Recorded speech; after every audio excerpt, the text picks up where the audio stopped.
जिसको भारत में इन्फ्लेशन या भारत में डॉलर के मुकाबले रुपये का जो वैल्यू है उसका वैल्यू कम होना, डॉलर का चढ़ना या डॉलर का घटना, इस सब के बारे में जिसको पता है, जो ये सब इकोनॉमिक्स जिसको पता होता है, वो इस समय बेचैन होगा। क्योंकि भारत में जो इन्फ्लेशन है, जो डॉलर के मुकाबले जो रुपया है उसका वैल्यू कम होता जा रहा है, या इस तरह की कई सारी जो इकोनॉमिक्स की चीज़ें हैं उसमें जो भारत की स्थिति हुई समय तनी लचीली हो गई है। तो जिसको इस सब के बारे में पता है उस समय ज़्यादा बेचैन होगा। भले ही अपना सर दीवार में लड़ा करके ना फोड़ रहा हो, लेकिन एक तरह से देखा जाए जिसको इस सब के बारे में पता होता है, जिसको नॉलेज होता है, जो इस सब के इकोनॉमिक्स को समझता है, उसको सच में थोड़ा परेशानी होगा या बेचैनी वो इंसान ज़रूर होगा। अब जिसको नहीं पता उसके लिए तो सीधी सीधी बात है कि 1 साल पहले अगर मेरे खाते में 10,000 रुपये हों या 1 लाख रुपये हों, अभी अगर उतना दिखाई दे रहा है मेरे खाते में, अगर 1 लाख रुपये दिखाई दे रहा है या 10,000 रुपये दिखाई दे रहा है, तो उसको सीधी सी गणित पता है कि मेरे खाते में उतना पैसे हैं, मेरे पास उतने पैसे हैं।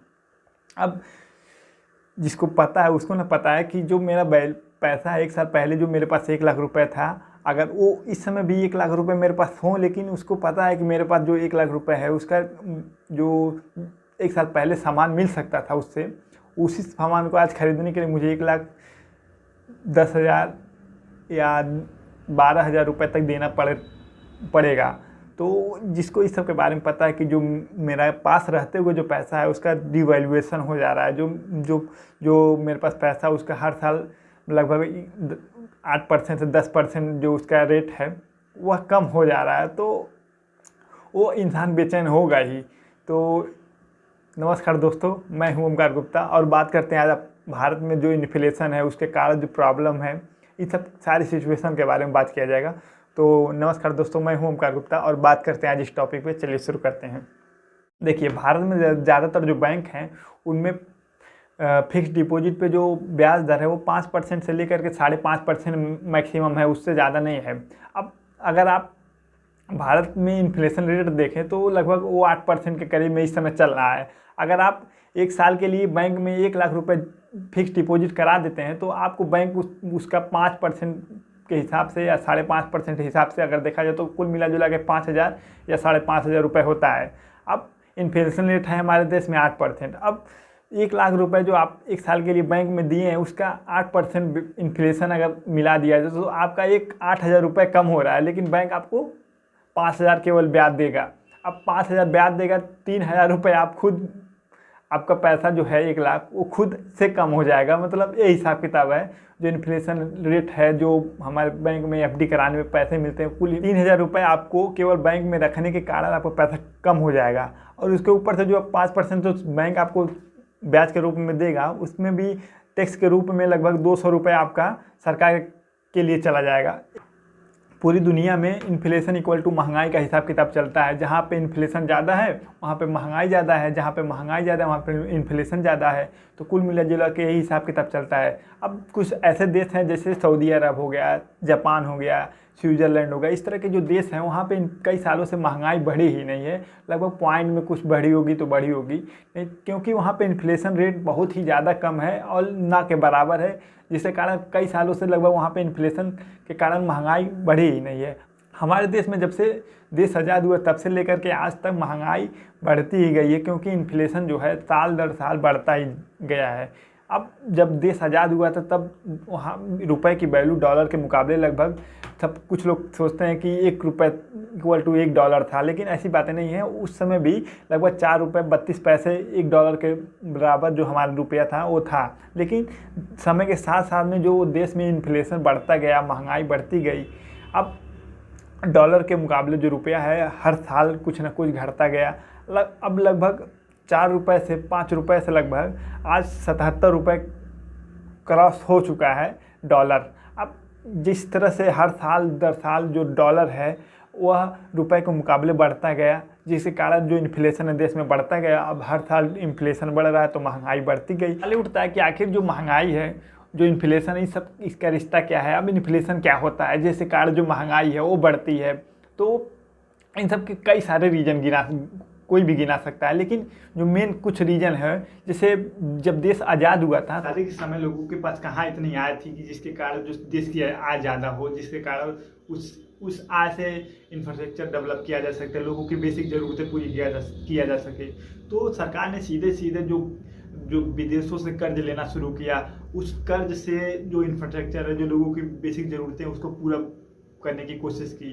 अब जितने भी इसके साथ में बाद में जितनी भी गवर्नमेंट आए, धीरे धीरे कर करके सभी ने इतना ही यही काम किया, क्योंकि जो ज़रूरतें हैं, जो लोगों की बेसिक ज़रूरतें हैं या इंफ्रास्ट्रक्चर है, उसके हिसाब से जो देश में लोगों की आय है या देश की जो आय है वह इतना नहीं हो सकी कि इसी आय से जो इंफ्रास्ट्रक्चर डेवलप किया जा सके, इसी आय से लोगों की जो बेसिक ज़रूरत है उसको पूरी किया जा सके।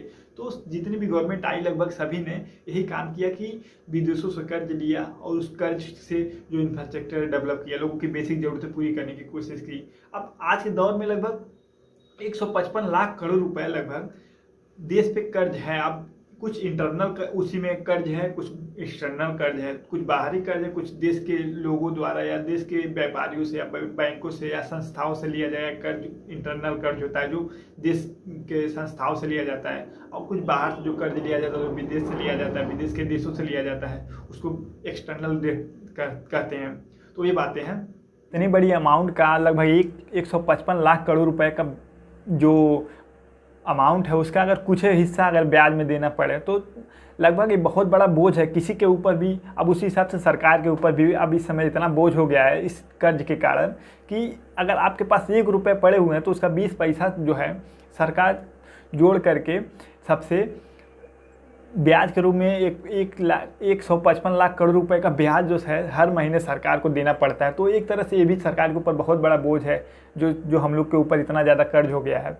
तो ये बातें हैं जिसके कारण जो इन्फ्लेशन है, जो महंगाई है, अब इस कर्ज को चुकाने के लिए भी कितनी बार ऐसा होता है कि सरकार को इस कर्ज को चुकाने के लिए दोबारा कर्ज लेना पड़ता है। तो ये हिसाब किताब है जिसके कारण जो महंगाई है, जो इन्फ्लेशन है, हर साल कुछ ना कुछ पॉइंट बढ़ता है। अब दूसरे रीजन की अगर बात किया जाए तो जो हम लोग का जो व्यापार घाटा है वो भी कहीं ना कहीं सब सिचुएशन का जिम्मेदार है। अब जो हम लोग जितना सामान बाहर बेचते नहीं उससे 12 लाख करोड़ रुपए से ज़्यादा का सामान हम लोग इंपोर्ट करते हैं। अब इन सब में 12 लाख करोड़ में ज़्यादातर जो हिस्सा है उसका तेल का ही होता है, क्योंकि हम अपने ज़रूरत का 80% हिस्सा तेल हर साल विदेशों से आयात करते हैं, सऊदी अरब से। इस तरह से मतलब आयात करके अपने जो तेल की ज़रूरत है उसे पूरा करते हैं। अब लगभग 8 लाख करोड़ रुपए से अधिक हर साल हम लोग तेल बाहर से खरीदते हैं। अब जो 8 लाख करोड़ रुपए है वो ये नहीं है कि हम लोग पैसे 8 लाख करोड़ जहाँ से तेल खरीदते, सऊदी अरब हो गया, जो भी गल्फ कंट्री है वहाँ से जो तेल खरीदते हैं हम लोग, ऐसा नहीं है कि हम उन लोगों को 8 लाख करोड़ रुपए में दे देते हैं, बल्कि वो सब चीज़ें दुनिया में जो व्यापार होती हैं वो लगभग सभी देश डॉलर में ही करते हैं। डॉलर में करने के कारण जो पूरी दुनिया में जो किसी भी देश की करेंसी नापी जाती है, इसीलिए डॉलर के मुकाबले नापी जाती है। अब जो हम लोग तेल खरीदते हैं उन्हें डॉलर में पेमेंट करना रहता है, तो डॉलर हम लोग जितना पूरी दुनिया से कमाते हैं उससे 12 लाख करोड़ रुपए के वैल्यू के डॉलर हम लोग को देना रहता है बाहर। जब हम लोग डॉलर नहीं दे पाते हैं, डॉलर हम लोग के पास जब रहेगा ही नहीं तो कहाँ देंगे, तो जो 12 लाख करोड़ रुपए का जो व्यापार घाटा हम लोग करते हैं, हर साल 12 लाख करोड़ रुपए दे करके हम लोग डॉलर खरीदते हैं, जिसके कारण जो हम लोग का हर साल जो डॉलर के मुकाबले रुपया है वह कहीं ना कहीं गिर जाता है। वो एक कुल हिसाब किताब ये है कि वो डॉलर जो है वह अपना भाव दिखाता है रुपए के मुकाबले में। मतलब ये है कि हमारी ज़रूरत तुमको बहुत ज़्यादा है, जिसके कारण तुम हमको अगर 70 रुपये खरीद रहे थे तो आज 72 रुपये खरीदो। अब 72 रुपये जब खरीदने लगे तो 74 रुपये खरीदो, 74 रुपये खरीदे 76 रुपये खरीदो। मतलब जब हम लोग को डॉलर को खरीदना पड़ता है रुपए दे करके तो वो भाव खाता है। वो भाव खाने का मतलब है कि वो हर साल कुछ ना कुछ जो वैल्यू है वो अपना बढ़ाता रहता है हम लोग के मुकाबले, क्योंकि हम लोग को डॉलर ज़रूरत है। अब वो ज़रूरत का फ़ायदा हर कोई उठाता है, तो इनका जो है वो खुद चाहता है कि जो हमारी वैल्यू है, हमारे डॉलर की वैल्यू हो बढ़ती रहे। अब दुनिया का कोई भी देश हो वह यही चाहता है कि मेरी जो करेंसी है वह किसी भी देश की करेंसी से थोड़ा बेसी रहे, बढ़ जाए, थोड़ा ज़्यादा हो जाए, या अधिक मात्रा में ही मेरी देश की करेंसी की वैल्यू रहे। सब पूरी दुनिया के जो देश हैं वो अपने आप में यही चाहते हैं। अब यूएस को मौका मिलता है कि क्योंकि पूरी दुनिया में जो डॉलर के मुकाबले ही पूरी दुनिया की करेंसी चलती है, तो जो जिसको ज़्यादा ज़रूरत पड़ता है उसके हो सकता है सामने शर्त रखता हो कि अगर तुमको डॉलर चाहिए तो अपनी जो देश की करेंसी है उसको डाउन करो, तब मैं अपने देश की डॉलर दूंगा जिससे तुम पूरी दुनिया में व्यापार कर सकते हो। इस तरह से हम लोग हर साल 12 लाख करोड़ रुपए के वैल्यू के व्यापार घाटा हर साल सहते हैं। वही सिचुएशन कुछ इस तरह हो जाता कि हम लोग जितना पहले इंपोर्ट करते थे 12 लाख करोड़ वैल्यू के हर साल ज़्यादा सामान खरीदते थे अपने एक्सपोर्ट से, वही वैल्यू चेंज होकर के हम लोग 12 लाख करोड़ रुपए के वैल्यू के हर साल बेसी निर्यात करने लगे, और जो हम लोग का आयात है वो 12 लाख करोड़ रुपए कम हो जाए और 12 लाख करोड़ रुपए हम लोग का सरप्लस हो जाए निर्यात। तो जो सिचुएशन है कुछ इस तरह हो जाएगा कि जो हम लोग का वैल्यू है रुपए का वह हर साल जिस तरह से घट रहा है उसी तरह से बढ़ना शुरू हो जाएगा, और जो जिस तरह से डॉलर का भाव बढ़ा रहता है वह जिस तरह से रुपए को नीचे हर साल करते जाता है वह हर साल अपने आप नीचे होते जाएगा। अब इस तरह की सिचुएशन अगर चाइना में जब होती है तब चाइना को इस तरह की सिचुएशन से फ़ायदा उठाना बहुत अच्छी तरह से आता है और बढ़िया फ़ायदा उठाता भी है। अब पूरी दुनिया में लगभग ज़्यादातर चीज़ें जो चाइना से ही लोग खरीद करके इस्तेमाल करते हैं, लगभग 80% या 70 से 80% जो चीज़ें लोग इस्तेमाल करते हैं वो चाइना से ही खरीदते हैं।